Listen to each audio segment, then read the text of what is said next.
Hi, good morning. We are out here in our flower field and we are going to be flipping some beds today. We're going to be taking out the old crops, weeding them, putting new compost in, cleaning out the drip system, making sure there's no holes in it, and getting everything ready to do some new planting. So I thought I'd bring you along and show you what we have to do. So here's our flower field and it is looking okay. It has been a rough growing year. It was too hot, then it got cold and rainy and windy, and it has been rough. But we are getting stuff replanted. We're refreshing beds. We have our snaps that are growing. Everything is now behind because things didn't germinate when I planted them in March and April because it was too cold. But now I replanted everything and now we've got new stuff coming in. Our scabiosa is looking amazing. This is our row of scabiosa and it is beautiful. And I've had tons of it come back from seed, but some of it is they're just gorgeous. Look how dark these ones are. My son said, "Mom, there's a black flower, it's dead." It's not dead, it's just dark and I love it. We've got some whites and some pretty pinks. So the scabiosa looks great. The status, beautiful. This row was sunflowers that I planted, and you can see one sunflower germinated and came up, and then a few dahlias that I planted from seedlings. They're not my favorite, but I just wanted to try some seeds. I'd never planted dahlias from seeds before, but I wanted to try them. But they're all these, like, when you plant from seeds, I usually end up getting these single, collarette styles. But I just wanted to see what we'd get. And they're fun. The kids can cut on those ones. But it's time to take stuff out. Our straw flower is about done, so we're going to take that out. We've got this scabiosa over here, came up from seed from last year, so I've let it grow because I didn't have any other flowers that were growing, so might as well let it. So let me show you what we are taking out today. So you can see we've got poppies that are about finished. All of our sweet peas are about done because now it's getting too warm for them. Berries are coming on. This is a thornless blackberry that I love to use as greenery in our bouquets. And it's fun even with the little berries on it and the flowers. The flowers usually fall off in the bouquets, but it's fun to put it in there with the little green berries. And these usually aren't ready until July, and they're already, I can cut on them. I'll probably put them in our bouquets this week because I cut them when they start to grow out of the beds like this. And so I need to cut them back anyway, so we'll be putting them in bouquets this week. The eucalyptus is looking good. The yarrow, we're going to come out today. My girls are home from school today because we're not on summer break yet, but we're going to come out and do a huge garden harvest. Our CSA is happening, it started last week, so we need to get harvesting. So this is the row that we are going to clean up. So you can see it's got lots of weeds in it. This was ranunculus this winter, but it's got lots of weeds. It's got this is some forget-me-not, which is a super cute little flower. I don't love it in bouquets. Some people can use it, but I've found that it just wilts and flops. So I haven't quite figured out. And the burrs on it, when it goes to seed, it turns into little tiny, I don't know if you can see that, little tiny burrs, and they get stuck everywhere. But more scabiosa that's come up from seed. We'll be pulling all those out. So these forget-me-nots, I've got this is chamomile that came up. This is wild chamomile that we have that grows around the yard. This one here is feverfew. They look a little bit different. It's kind of the similar flower, but this one's chamomile. I'll probably leave it in. And then this is Verbena bonariensis that takes over the world. It goes to seed and takes over the world. This is a bed we have to clean out because this whole bed has been taken over by Verbena, and it's all over here. It's everywhere. So I have a friend that's going to take some of it. Then we've got some in this bed. This bed we're not going to clean out and refresh. It needs a weeding, but I've got some hibiscus blooming or flowering. My having a brain fart what that is. Oh my gosh, I'll put it on the screen. It's not lupin, it's, oh my gosh, it's not. Oh my gosh, I'm having a total brain fart. It starts with an L, but I can't even think of what it is right now. Anyway, it was horrible this year. It did not do well at all. Last year I cut on it for months, and this year, nothing. So I'm gonna just set the camera down and get to work, and you can watch what we do to flip a bed.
Ed just told me that there is a clutch of guinea Keets that hatched.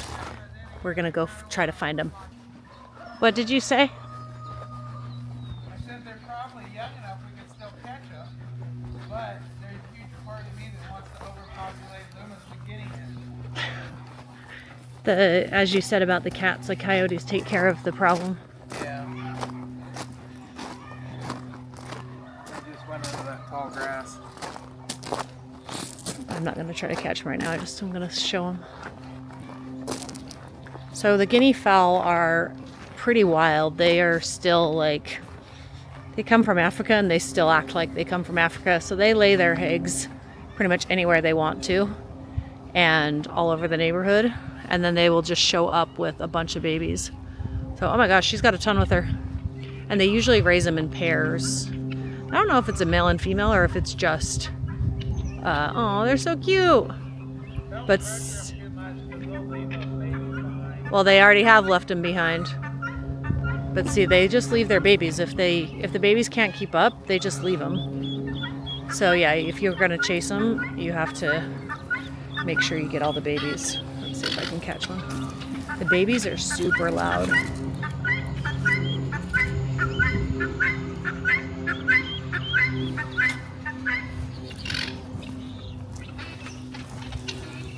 Come here, baby.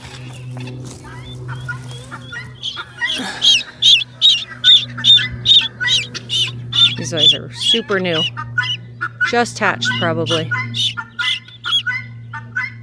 They're pretty. They've got pretty colors. She's got some white ones, some lavender, some pied. She's got some really pretty colors, actually. There's another white one that got stuck in here. I don't know where it went. Come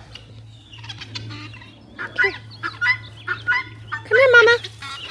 Here, Mama. Go find your Mama. Go find her. Oh, there she is over there.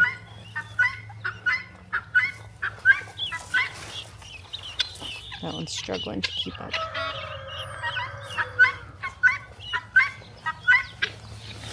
I have a chick that's kind of lonely. I might put this one in with the chick. See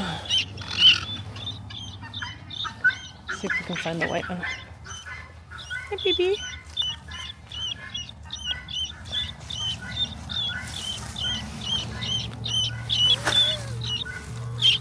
Oh, that one's pretty. Woo, woo, woo.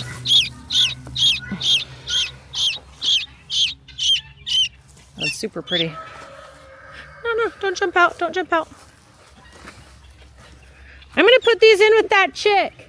I'm going to put these two in with that chick.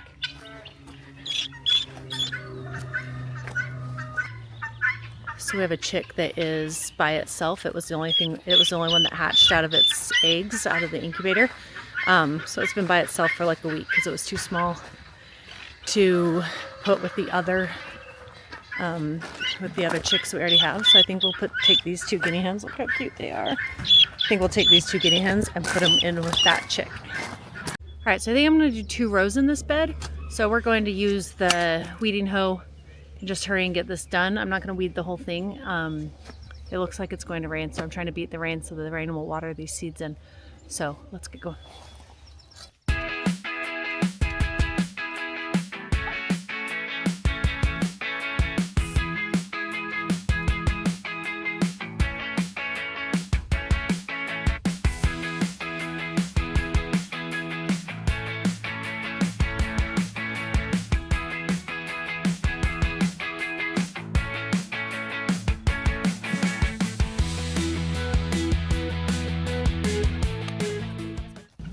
I'm going to take all the sunflower seeds and I'm just going to mix them all together so it'll be just a sunflower field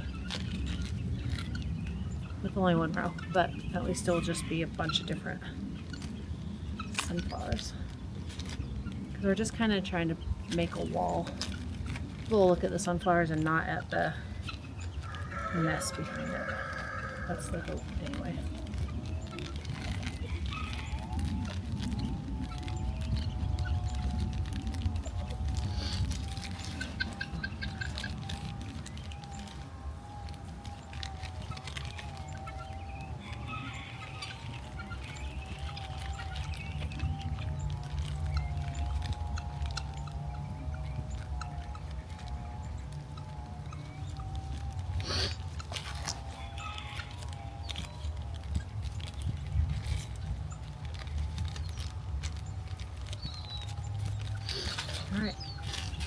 sunflower confetti. My goodness, can you hear the guineas? So loud.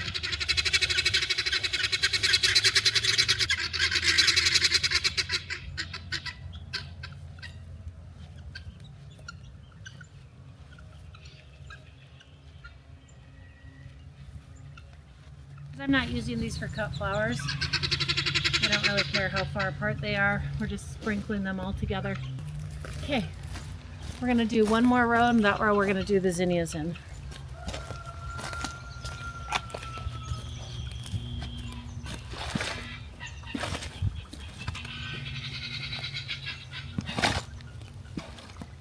We have our fire pit back here, so all this wood is here. Firewood.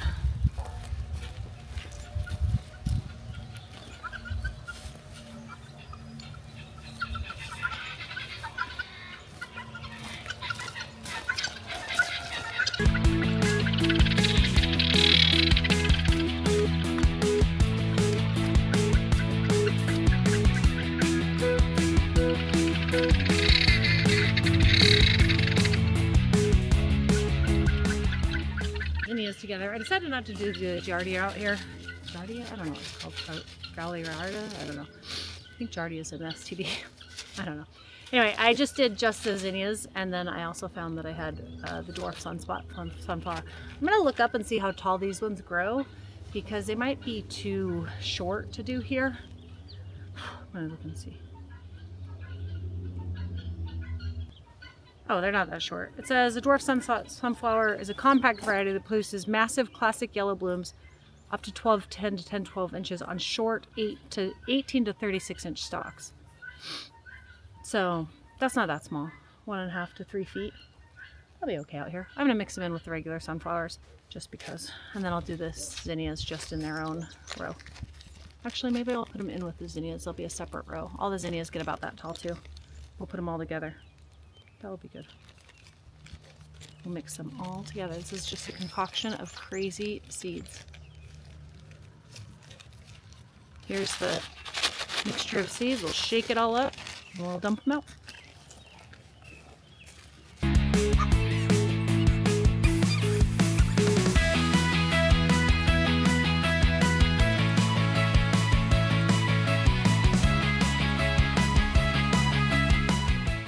Now let's lay down. I'm going to take some compost out of this last bed.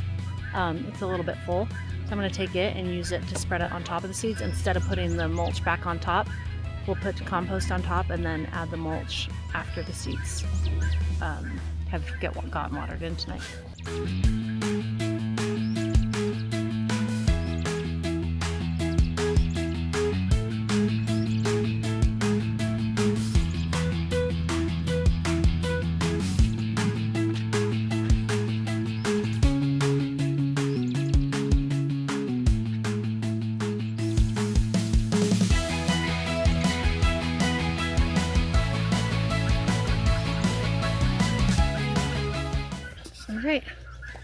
All right, everything is planted in.